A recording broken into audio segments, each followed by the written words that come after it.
Redescobrindo o livro de Gênesis, primeiro livro na Bíblia, e muitas das vezes nós estudamos esse livro como se fosse um livro muito comum. E Gênesis, na verdade, ele tem uma riqueza muito grande, o seu contexto literal, a sua literatura, né? A forma de escrever.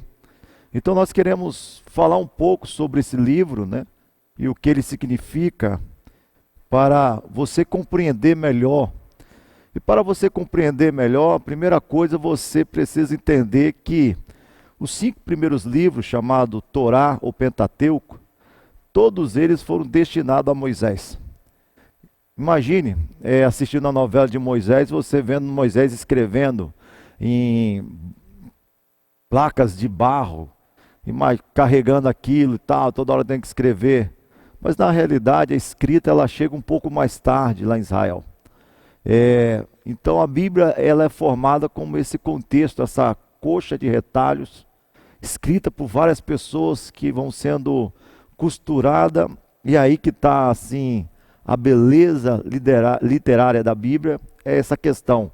Várias pessoas em várias épocas costurando essa coxa de retalho, formou essa maravilha que é o contexto bíblico, da literatura bíblica. Isso é muito importante, isso você tem que saber.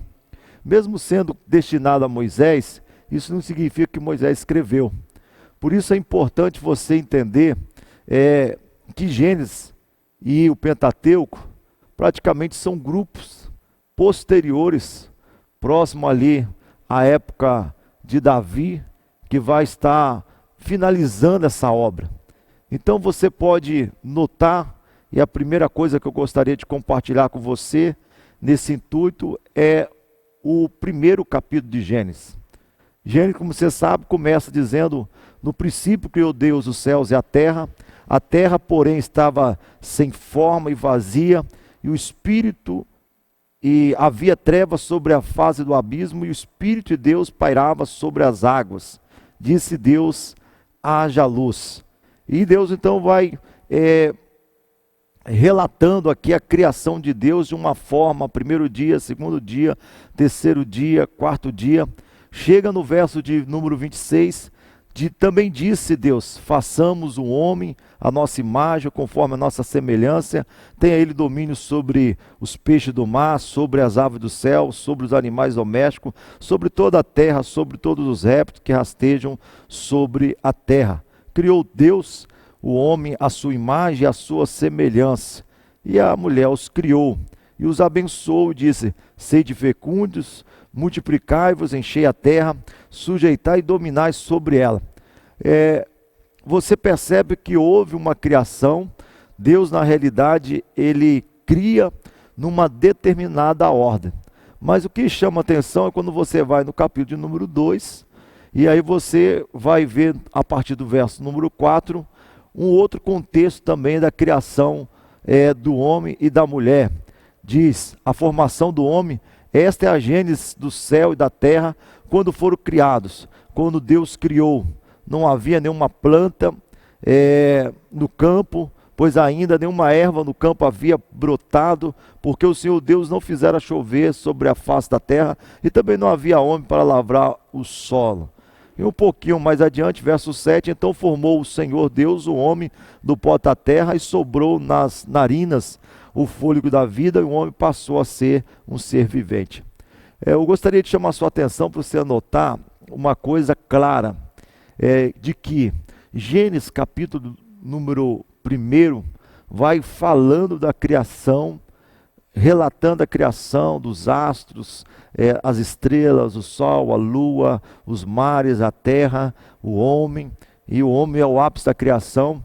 Mas quando você chega no capítulo 2 também, você vê um outro relato da criação, de uma outra forma. Agora Deus cria as questões das plantas e tudo, e o homem ele faz um boneco e sopra na narina desse boneco de barro, né?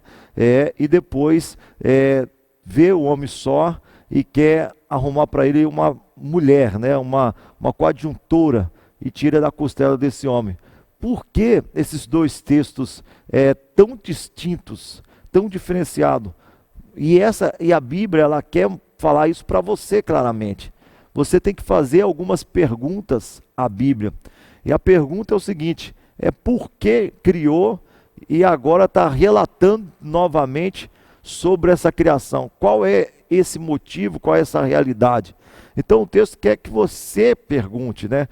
A Bíblia, você não pode ler ela sem fazer essas perguntas, sem tentar achar aí a questão. Então eu quero falar para você algo muito simples, muito fácil, para você entender e compreender a razão desses dois textos. Primeiro, a criação dos escritores. Quem está escrito aqui, eu quero que você preste atenção, alguns grupos. O primeiro grupo vai estar anotado aqui, e você vai ver que é o grupo javista. O que é esse grupo?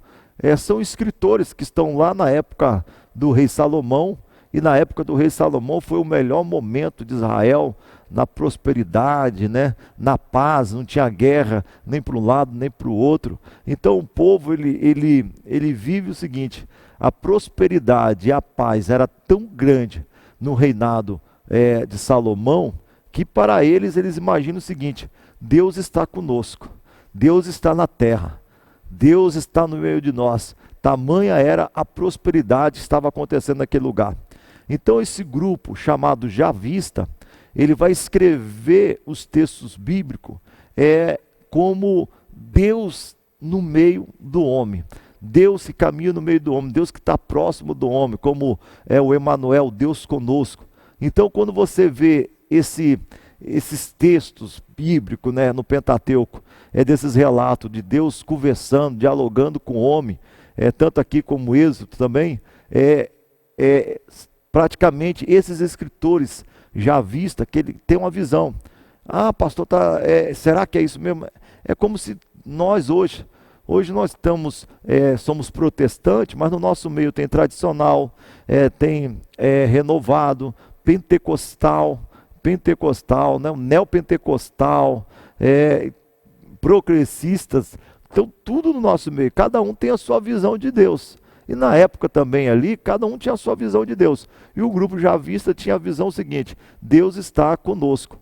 Por isso que Deus, em Gênesis capítulo 3, 8, né, que fala que Deus passeava com o homem na viração. Deus passeava com o homem no jardim, caminhava com o homem, dialogava com o homem. Era um passeio, como se fosse passear num bosque. É isso que eles querem relatar. Então, o grupo javista, ele coloca essa questão, assim, tudo que ele vai escrever Deus está no meio.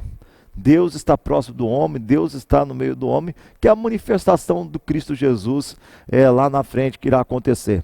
No capítulo 1 é um outro grupo que escreve essa questão aí, o grupo chamado Eloísta, né? O grupo Eloísta, ele tem a visão seguinte: é o pessoal do ritual, é o pessoal da ordem litúrgica, é o pessoal assim que trabalha a questão de Deus. Deus não se manifesta no acaso, Deus sempre vai manifestar numa ordem. Assim como tinha a questão do tabernáculo, toda a questão processional, de você fazer parte para cumprir ali determinado, conforme Levítico também, toda aquela ordem ali.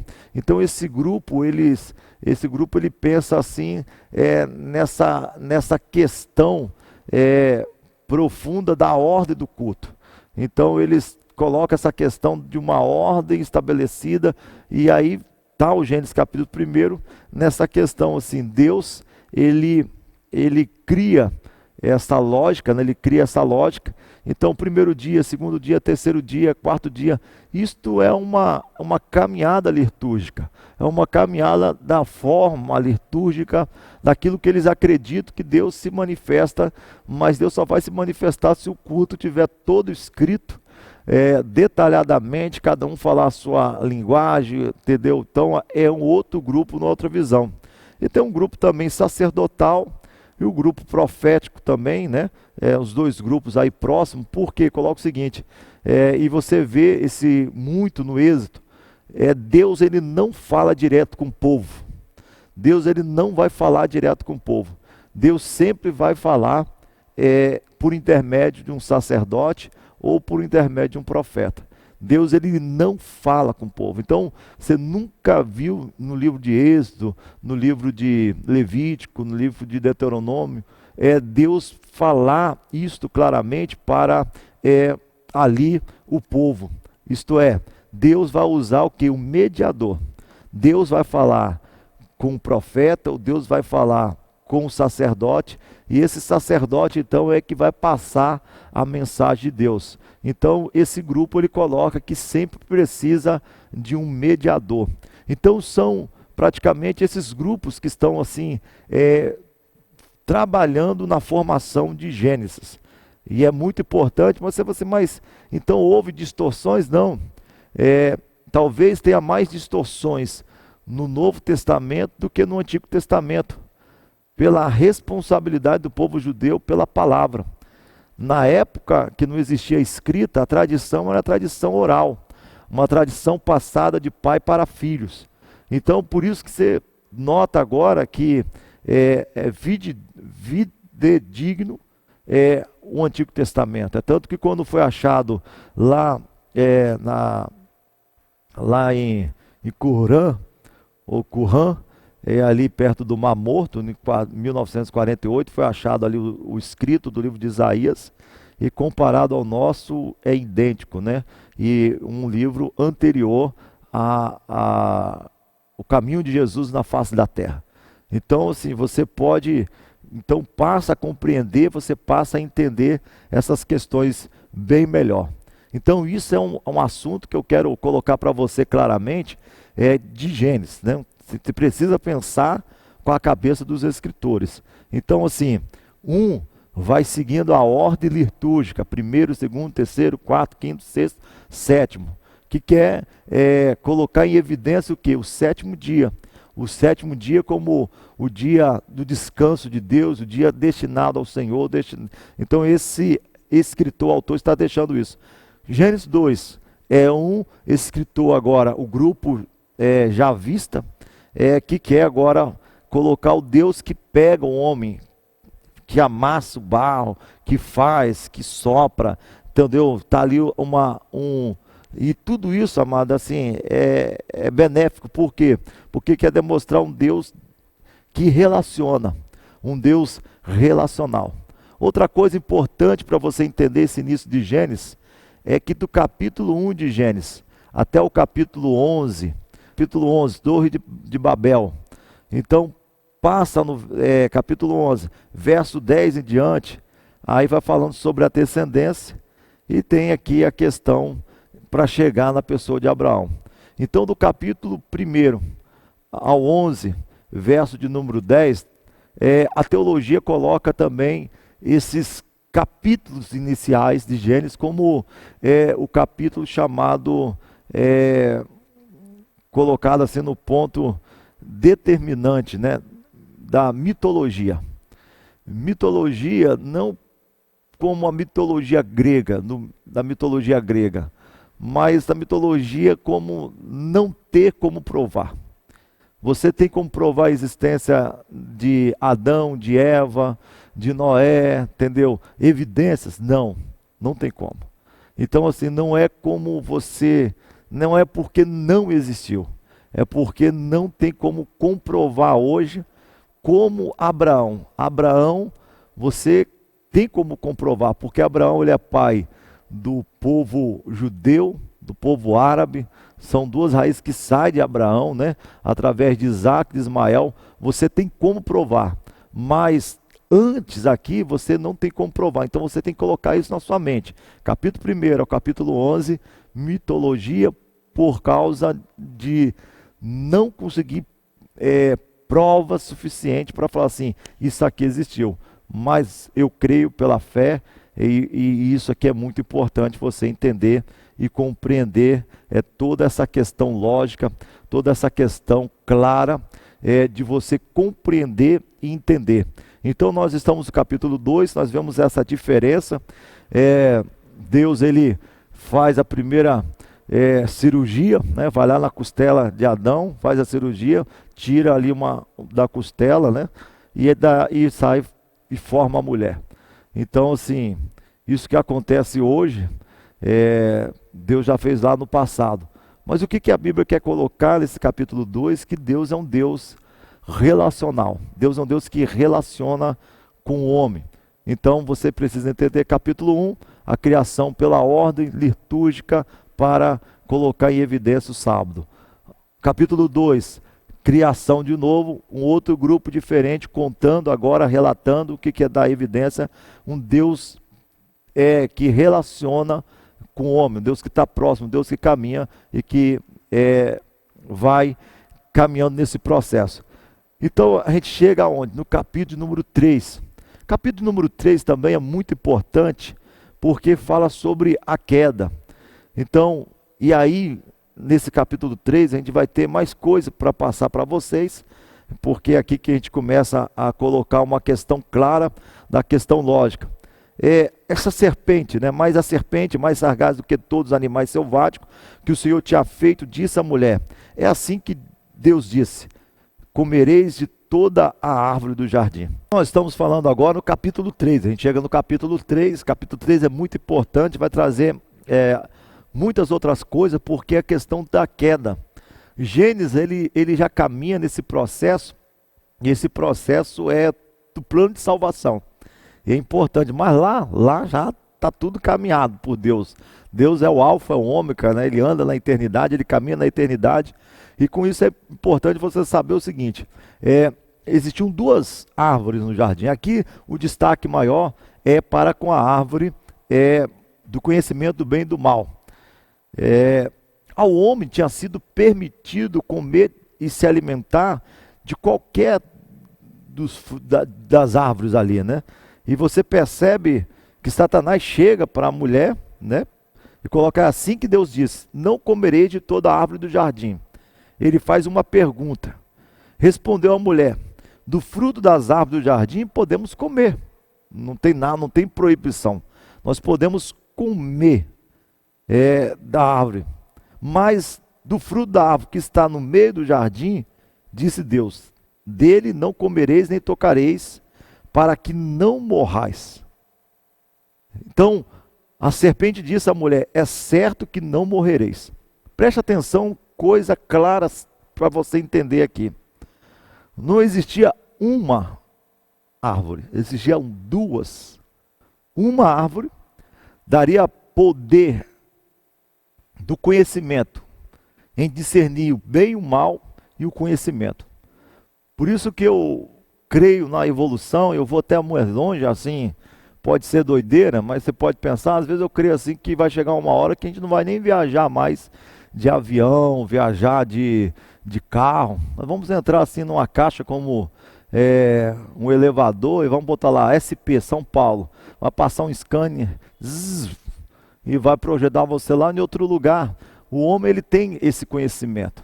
Esse conhecimento foi através dessa árvore, para ele passar a conhecer e crescer na ciência. E a ciência está por aí, passa nos filmes, daqui a pouco aquele filme já se torna uma coisa de ultrapassado, assim como era o computador.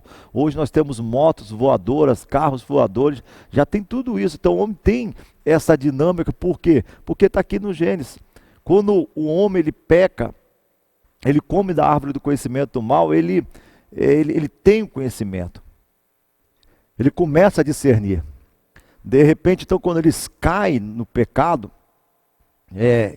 eles começam a perceber coisas que eles vivenciavam, mas não percebiam. Então, essa era uma árvore. A outra árvore era a árvore da vida.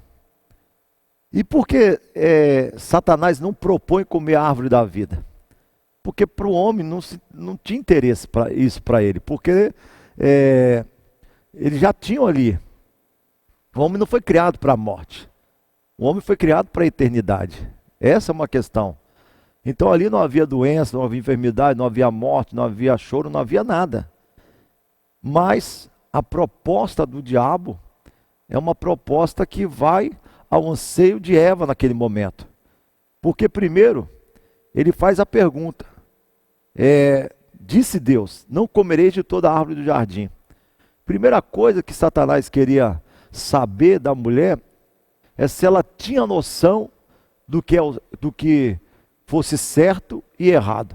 Então, quando faz essa pergunta, ela responde: não, de todas as árvores nós podemos comer, menos da árvore que está no meio do jardim. Dela disse Deus: não tocareis, né? Então, primeiramente, o pecado ele só se torna pecado a partir do momento que você tem a pleno conhecimento daquilo que é certo, daquilo que é errado. Por isso que a palavra avon no hebraico para pecado é errar o alvo. Para errar o alvo você precisa saber onde está a mosca, aonde precisa saber onde está ali o lugar de acertar. E o pecado é assim, ele só torna pecado a partir do momento que você sabe o certo. Passou a saber o certo, então Satanás ele tenta de tudo fazer você realizar o errado, para poder ter a manifestação do pecado. Então ele quer saber se Eva sabia da verdade, sabia o que é certo. Então ela sabe o que é certo, então ele pensa o seguinte: agora eu vou entrar e vou manipular para que ela venha fazer o errado. Então ela fala, né, que e no verso 4, então a serpente diz à mulher: certo que não morrereis. Porque ele vai contra a palavra do Senhor, porque o Senhor estava falando que se ela comesse, ou se o homem comesse do fruto da árvore do conhecimento do bem e do mal, morreriam. Então Satanás fala assim: ó, não se preocupa, morrer você não vai, né? Porque sabe que no dia em que dele comeste, vos abrirão os olhos, e como Deus sereis conhecedores do bem e do mal. Então a proposta foi feita. E a mesma proposta que foi a proposta de Lúcifer. Qual é a proposta de Lúcifer? Ele era um príncipe de luz. E ele quer ser Deus. Ele quer tomar o lugar de Deus. E ele se rebela contra Deus. E ele é lançado fora do céu. E ele leva também, que toda a rebeldia contamina outros, leva um terço com ele, que são hoje chamados anjos caídos ou demônios. Então, diante disso, então, a gente vê de um lado esse processo aí claro, e Eva, então, ela vai na proposta de Satanás. Ele tem aquela questão de distorcer a verdade, de manipular a verdade. Ele sabia. E a proposta é o seguinte: seus olhos vão abrir e vocês será como Deus. E diz o texto: vendo a mulher que a árvore era boa e agradável aos olhos, desejável para dar entendimento, tornou-se o fruto e comeu também e deu ao seu marido. Então, o pecado ele sempre vai ser algo desejável ao ser humano. Se falar que o pecado é ruim, não é. O pecado, ele satisfaz o desejo do corpo, a vontade da alma. Então, o pecado, ele traz isso para o homem. Mas Deus está ligado mais ao sacrifício de uma obediência verdadeira, sincera e sadia. Então, é desejável. Ela deseja aquilo. E ela come do fruto. E de repente ali começa a discernir. Pois o verso 7 fala assim: abriram-se os olhos e ambos, percebendo que estavam nu, coceram folhas de figueira e fizeram cintas para si. Então, assim, a primeira coisa foram perceber que eles estavam nus. Então começaram a perceber algo que eles estavam ali normalmente, mas não tinha a questão do pecado. O pecado não tinha entrado. E aí a queda do homem, a queda da humanidade. E essa queda proporciona ao homem uma questão clara, lógica ali, porque Deus não disse que morreriam, eles continuavam vivos. Sim, eles perderam o poder da eternidade. Já não tinha mais a eternidade. Eles perderam ali realmente a vida espiritual. A vida espiritual ela foi rompida, ela foi quebrada e ela foi destruída naquele momento. Abriram-se os olhos, mas o homem que não tinha sido criado para a morte, por isso quando você vê mesmo um desconhecido morto, você sente, porque nós não fomos criados para a morte. Nós fomos criados para a eternidade. O homem foi criado para a eternidade. Só que ele cai. Então, outra coisa essencial para você entender, Gênesis. O homem, ele cai, a queda. Ele cai no pecado para começar assim o projeto de salvação, o programa bíblico de salvação. Diante disso, então, eles percebem, e o homem que relacionava com Deus, verso 8, quando ouviram a voz do Senhor, o grupo aqui é já vista, Deus relacional. Quando o homem ouve a voz do Senhor, o homem então ele procura se esconder. E isso que acontece com Eva e com Adão, é o que acontece com qualquer ser humano hoje. O homem santo, ele quer se aproximar de Deus. O homem santo, ele quer se aproximar do altar. O homem santo santificado quer esse contato com Deus relacional, quer estar próximo, quer estar ali relacionando. Mas ao pecar, o homem tenta de qualquer maneira, que eu falo homem, pode entender homem e mulher, tenta de qualquer maneira se esconder de Deus. Então quando o homem agora, ele ouve a voz de Deus, ele não responde mais o anseio de Deus, ele não responde mais ali a questão clara de Deus. Pelo contrário, o homem acaba então fugindo, tentando se esconder de Deus. A pergunta que eu faço a você, tem como esconder-se de Deus? Davi diz, se suba aos céus, lá estás, se desço no mais profundo abismo, lá estás também. Davi está falando assim, situação de pecado também. Davi está falando assim, olha, eu errei, eu pequei, mas não teve como fugir. Fugir da onde? Fugir de Deus, fugir da presença de Deus. Diante disso, você precisa entender e compreender essa questão, de que quando o homem, ele ouve a voz de Deus, ele tenta se esconder de Deus.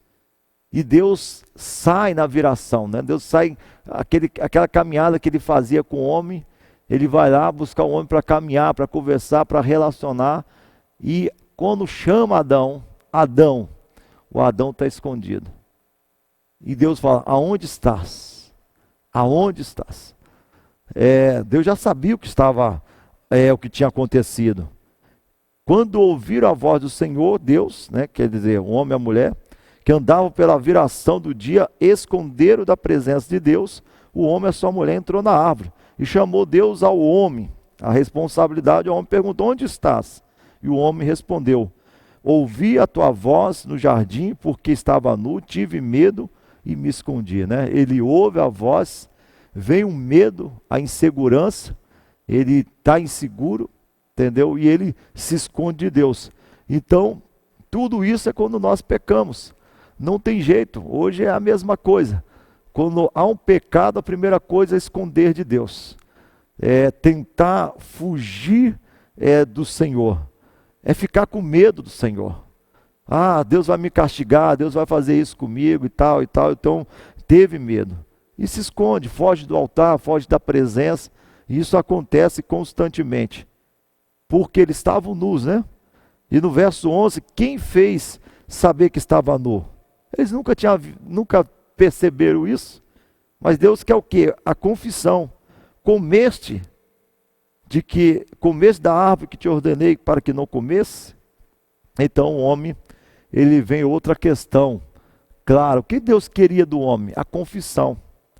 O homem teria que confessar a Deus. Deus já sabia o que tinha acontecido. A queda do homem não muda a Deus.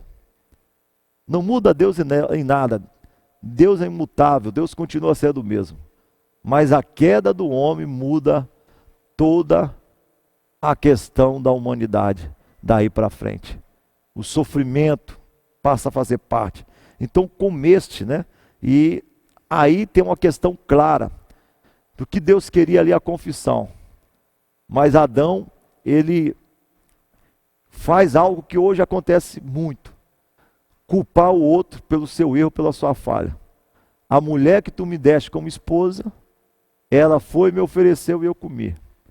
Então Adão coloca o seguinte, olha Senhor, a culpa não foi minha.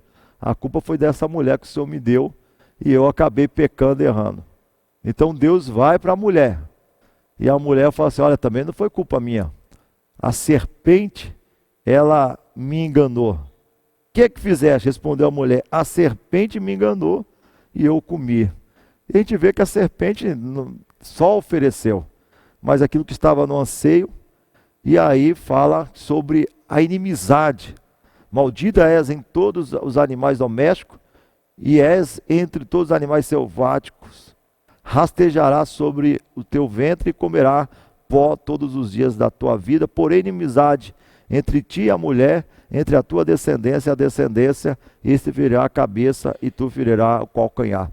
Então, por isso que muitos falam que a serpente voava e ela passa então a rastejar sobre a face da terra. Mas há uma consequência clara, muito grande, e essa inimizade coloca o filho da mulher como Jesus, né? E que vai pisar na cabeça da serpente, que é Satanás, dentro de uma simbologia sobre essa questão. Verso 16 também é muito importante de eu falar aqui, que é a consequência, o pecado, ele sempre, Deus sempre vai perdoar o seu pecado, mas sempre haverá consequência, não tem jeito, né? Multiplicarei sobre modo o sofrimento da tua gravidez, e hoje falo que uma das maiores dores é a dor do parto, em meio de dores dará a luz, e teu esposo fará para o teu desejo será para o teu marido, e ele te governará. Então coloca umas questões aqui, mas a questão maior é sobre a questão da vida. Como diz lá no verso 17, maldita a terra por causa, e fadiga obterá para o teu sustento durante os dias da tua vida. Então o homem agora vai ter que trabalhar, vai ter que suar a camisa, vai ter então toda a consequência. Mas o pior está no verso 19. No suor do teu rosto comerás o teu pão até que tornes a terra, pois dela foste formado, porque tu és pó e ao pó tornará. Então o homem agora que foi criado para a eternidade, o homem que foi criado agora para viver a eternidade, com a queda vem a consequência maior, a morte. Ele vai ter que provar da morte. E o intuito maior, o crescimento de toda a ciência, nunca irá resolver a questão da morte. Não terá como. O homem pode evoluir o máximo, mas a vida está em Deus e a vida pertence a Deus.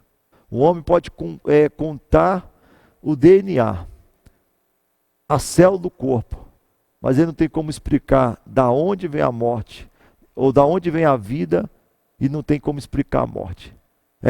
Essa questão o homem jamais irá poder explicar e compreender, porque isso depende muito de Deus. Então eu quero deixar claro, duas árvores, uma do conhecimento do bem e do mal, e a outra a árvore da vida.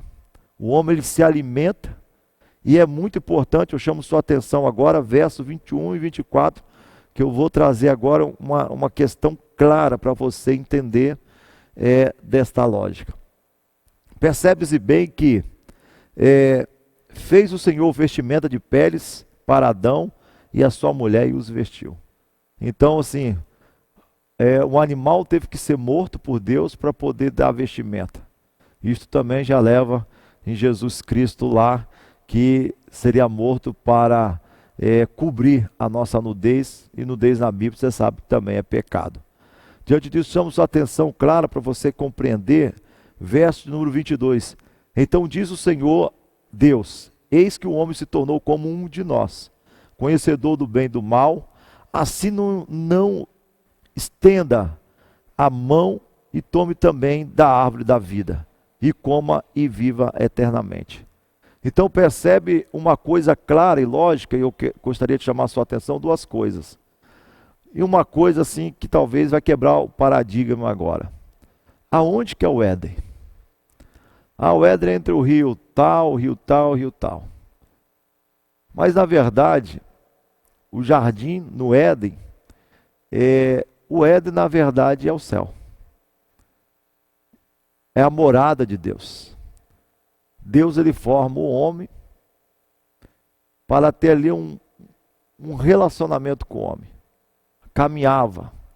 O homem ele estava no mesmo lugar geograficamente com Deus e espiritualmente com Deus. Preste atenção.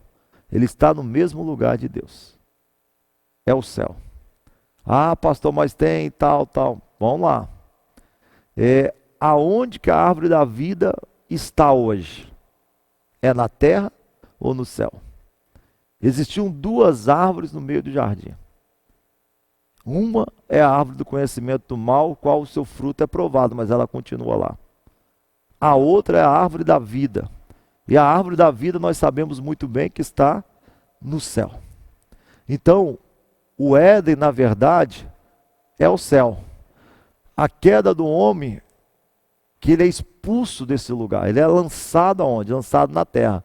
Então o homem sai do céu, é lançado na terra, caminha a sua vida na terra, até ter o encontro com Jesus, o encontro da salvação, e depois então ele volta, morre e retorna ao céu, ao seu ponto de partida. Aonde tem lá a árvore da vida, que quem comer dessa árvore terá a eternidade. Então, o homem sai do céu, vem para a terra, caminha a sua caminhada de vida, morre e retorna para o seu ponto de partida, que é o céu. Por isso que Paulo fala que nós somos cidadãos dos céus. Isto é, nós somos extraterrestres deste lugar. Aqui é o lugar da nossa peleja, da nossa prova, da nossa dificuldade. Então, aqui é jardim. Lá em Apocalipse, a cidade santa. Aqui, as duas árvores. Aqui as duas árvores. E aqui, praticamente, a árvore da vida. E a árvore da vida é o próprio Jesus Cristo. Então o homem vem, caminha, encontra a ponte que liga ao antes, que era a queda, agora subida para morar com Deus através de Cristo Jesus. Isso fica claro se você abrir seu coração para ter esse entendimento. Então disse o Senhor: eis que o homem se tornou como um de nós, conhecedor do bem e do mal, assim não estenda a mão e também come da árvore da vida, e come e viva eternamente. O Senhor Deus, por isso, lançou fora do jardim do Éden, a fim de lavrar a terra de que fora tomado. Expulso o homem, né? Colocou um querubim, olha, aonde que está o querubim, né? Colocou o querubim ao oriente do jardim do Éden, e o refugir de uma espada que se revolvia para guardar o caminho da árvore da vida. Então, assim, a árvore da vida, ela está onde sempre esteve, no céu. Então, esta é o projeto de salvação de Deus. O homem sai do céu, é lançado, expulso para a terra. Na terra vai ter que trabalhar, passar por enfermidade, passar por isso, passar por isso, passar por isso. Há uma ponte agora que liga, que essa ponte é Jesus Cristo. Se ele caiu, Jesus Cristo faz ele agora subir ao lugar de origem, ao lugar da eternidade. E ali ele é restituído novamente como ele foi criado. É em Cristo Jesus, a árvore da vida, que o homem agora ele é reconduzido à forma original para a qual Deus criou para a eternidade. O maior teste esse é sermos igual a Eva e Adão, que seguiram a criatura, ou nós iremos seguir a proposta do Criador. A escolha, ela é sua. Em que time você vai jogar? Em que time você vai estar? O time da serpente ou o time do Criador? Então, o Deus que se fez homem, ele é a ponte que nos liga, reconciliando com Deus. Mas além de nos reconduzir a Deus, irá nos reconduzir à nossa forma original. a forma da eternidade. A única diferença é que nem todos serão reconduzidos à forma, porque dependeu do homem de acertar ou não e acabou errando, e agora depende do homem em aceitar ou não a proposta de ser reconduzido novamente à sua forma original, que é a forma celestial em Cristo Jesus. Então, desta forma agora, a gente fecha. O homem é conduzido à face da terra para que, projetando o bem, ser reconduzido da onde ele sai, da sua forma original, da forma da eternidade. Você vê que faraós, reis, procuraram sempre, né, na questão da eternidade. E ninguém conseguiu a eternidade, porque a eternidade está em Deus, nosso Senhor e Salvador. Então, quando você coloca isso na sua concepção, você começa a compreender. Capítulo 4, agora o homem ele vai à essência do livro de Gênesis. Eu poderia deixar isso para o final, mas eu gostaria de falar um pouco sobre isso, porque o Gênesis, além de ser o livro da criação, Gênesis também é um livro familiar. O projeto de Gênesis é o projeto familiar. E eu vou explicar isso detalhadamente para você. Detalhadamente, para você entender Gênesis como uma questão espiritual, mas também uma questão muito da questão da família. Capítulo 4 de Gênesis, nós percebemos que Eva, juntamente com seu esposo Adão, eles passam a viver agora conduzido à face da terra. Não nasce de uma mãe, não nasce de uma gestação, de uma relação sexual, mas eles são conduzidos à terra de uma forma instantânea. E dessa forma instantânea, então, ele vai viver sobre a face da terra todas as questões que nós vivemos hoje, de trabalho, de crises, de dificuldade, de doença, enfermidade. Mas eles vão passar agora por uma coisa muito clara, muito lógica. Primeiro, a questão essencial do Gênesis, multiplicar. Crescer e multiplicar. Então, tem 2 filhos ali. E é uma questão, às vezes, assim, de entendimento. E você precisa perguntar a Bíblia. Você precisa dizer o porquê da Bíblia em algumas questões claras, lógica. Primeiro, que está certo. Adão e Eva vêm pela condução terrena e humana e passam a ter 2 filhos. Caim, o mais velho, o mais novo, Abel. E os 2 eles vão oferecer sacrifício a Deus. Isto é, vão oferecer uma oferta a Deus, uma oferta de sacrifício. E muita gente coloca algumas questões do sacrifício ter que ser de sangue, né? Mas eu não vejo por aí, porque na verdade você vê muito lá Deus ministrando a Moisés a questão do sacrifício de trigo, de farinha e outras coisas, as demais coisas. Então, nós somos chamados a entender e compreender a lógica de que foi oferecido. Mas não é isso que Deus quer colocar ali. Porque Abel, ele entende a questão da essência do sacrifício. Abel, ele escolhe para si a primícia. E é isso que Deus está querendo colocar, né? Do seu cordeiro. Ele era pastor. E ele escolhe o melhor e o oferece a Deus. E Caim, ele, infelizmente, ele não oferece o melhor. Ele oferece dos seus frutos. Os frutos pecos, sem valor comercial, aquilo que não servia para ele. Porque a questão lógica do sacrifício é um presente a Deus.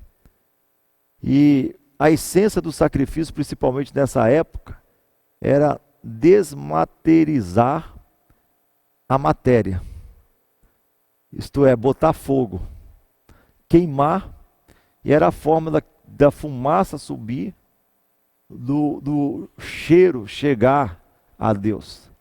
Então a fumaça do sacrifício queria para Deus, queria subir. Era a forma do homem entender essa questão da transcendência. Eu vou queimar aqui e a fumaça irá subir e vai para onde? Para o céu. Vai chegar a Deus, vai chegar como cheiro a Deus. Então a questão maior do Caim foi querer compreender o sacrifício. E o maior erro do ser humano é quando ele quer entender o sacrifício, o peso do sacrifício, a finalidade do sacrifício. Por isso que é mais fácil você ofertar para uma obra ou dizimar para uma igreja que está em obra, porque você sabe que está ali, do que às vezes você investir na própria igreja, porque você fica assim, mas o que será do sacrifício? O que será feito do sacrifício? Né? Então, isso acontece claramente. E você percebe ali qual é a dinâmica. Se vai ser queimado, para que eu vou dar o melhor? Vai ser queimado mesmo, vai virar cinza. Eu vou pegar daquilo que não me serve, daquilo que não me empresta, porque vai ser queimado. Fumaça é fumaça, cinza é cinza, é tudo a mesma coisa. Só que a questão não é o resultado da fumaça, mas o resultado do presente que estava oferecendo a Deus. E na realidade, Caim pegou a sobra e ofereceu a sobra. Aquilo que estava sobrando, aquilo que não tinha valor, os frutos talvez ali estragados, né? Fedendo, né? Ele pega aquilo, vai ser queimado mesmo, eu vou queimar isso aqui que é bom, que não me dá serviço. Mas Abel não. Abel pegou o seu melhor. Porque sabendo que ia virar cinza, sabendo que a fumaça iria subir, mas se for subir, vai ser a melhor fumaça. Se tem que ser sacrifício, vai ser o melhor sacrifício. E diz o texto que Abel, o sacrifício de Abel foi agradável, foi desejável, né? Abel, por sua vez, trouxe das primícias do seu rebanho a gordura deste, agradou o Senhor de Abel de sua oferta, ao passo que de Caim da sua oferta não agradou. Irou-se sobremaneira e descaiu-lhe o semblante. O semblante de Caim ficou aquele semblante de ira, de revolta, né? Por causa da rejeição de Deus para com o sacrifício dele. Mas Deus fala assim, Caim, a culpa não é minha não, Caim. A culpa não é minha. Por que você está com esse semblante aí, como essa tromba de elefante aí e tal? Por que você está assim, Caim? A culpa não é minha. Se procederes bem, não é certo que serás aceito? Se todavia procedeste mal, o teu pecado já aporta. Então, cabe a você dominar o seu pecado. Então, no capítulo 4 a gente percebe essa questão, e Caim então chama o seu irmão para o campo. Mas chama para quê? Já estava no coração dele. O semblante às vezes é reflexo do sentimento que está dentro. Se aqui está feliz, o semblante está tranquilo, está em paz, mas se aqui não estiver bem, não tem como sorrir, não tem como se alegrar. Então quando ele chama Abel para o campo, ele já tinha um projeto de morte no seu coração, de matar o seu irmão mais novo, de lançar o seu irmão mais novo nessa situação ali, e ele faz. E verso de número 9, disse o Senhor a Caim, onde está o teu irmão? Respondeu ele, não sei, acaso sou do todo meu irmão? E disse Deus, que fizeste? A voz de sangue, teu irmão clama a mim por justiça. Por que acontece essa primeira morte? É para mostrar que o homem já não é mais eterno. Para mostrar que o homem já não tem mais a eternidade. mas é justamente na morte de Abel que tem um reflexo de que a eternidade, ela não está aqui em nós, mas ela está em Deus. Deus é o eterno. E esta eternidade está em Deus. Por quê? Porque para Caim, o seu irmão estava morto.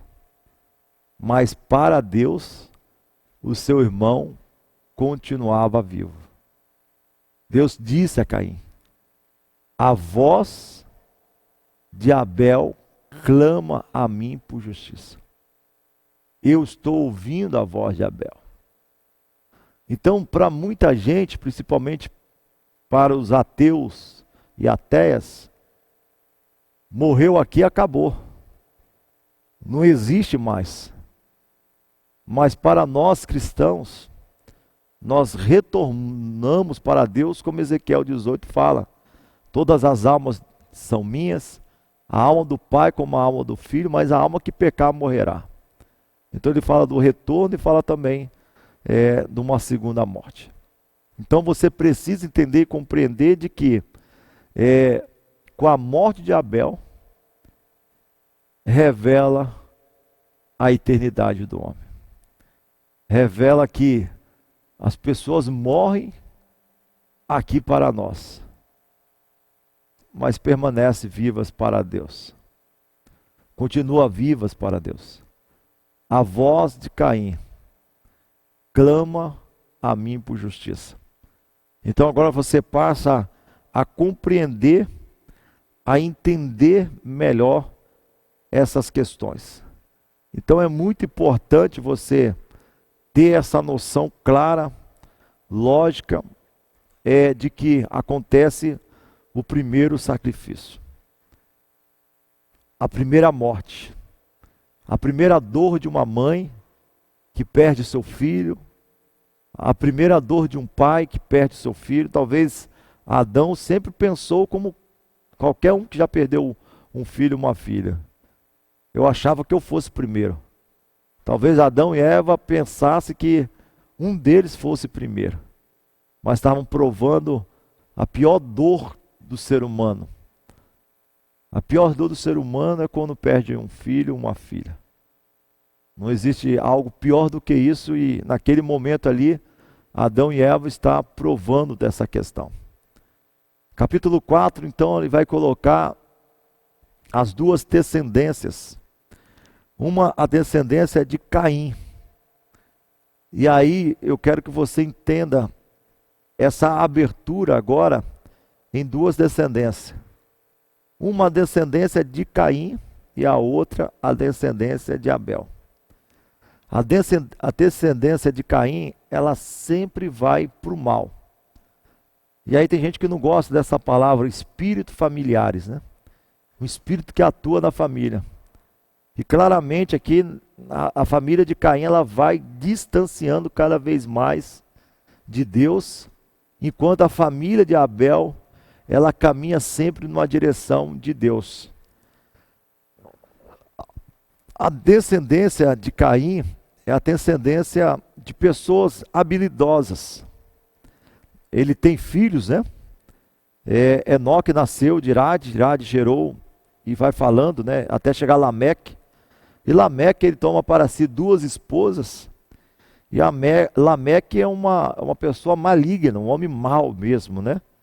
E ele se gloria com as suas esposas de ter sofrido, alguém pisou na questão no seu pé, e ele matou essa pessoa e chega em casa falando que tinha matado porque alguém apenas tropeçou no seu pé.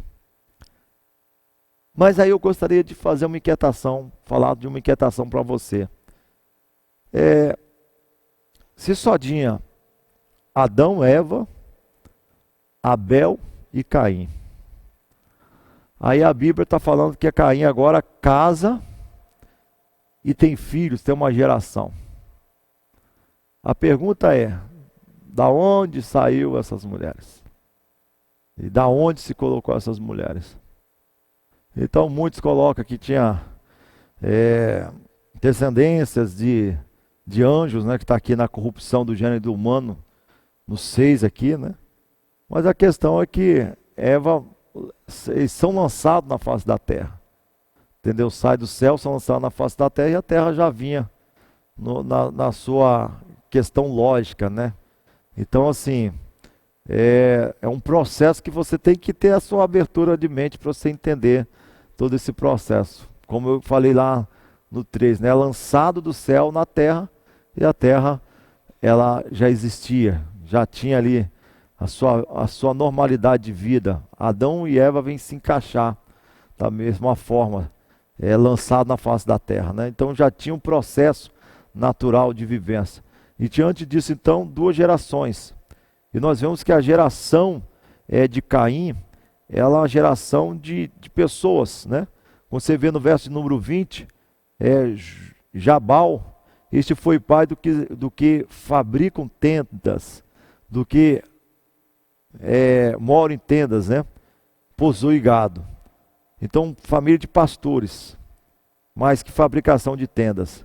O nome de seu irmão, Jubal, este era pai do que tocam harpas, né? O pai dos músicos, instrumento musical.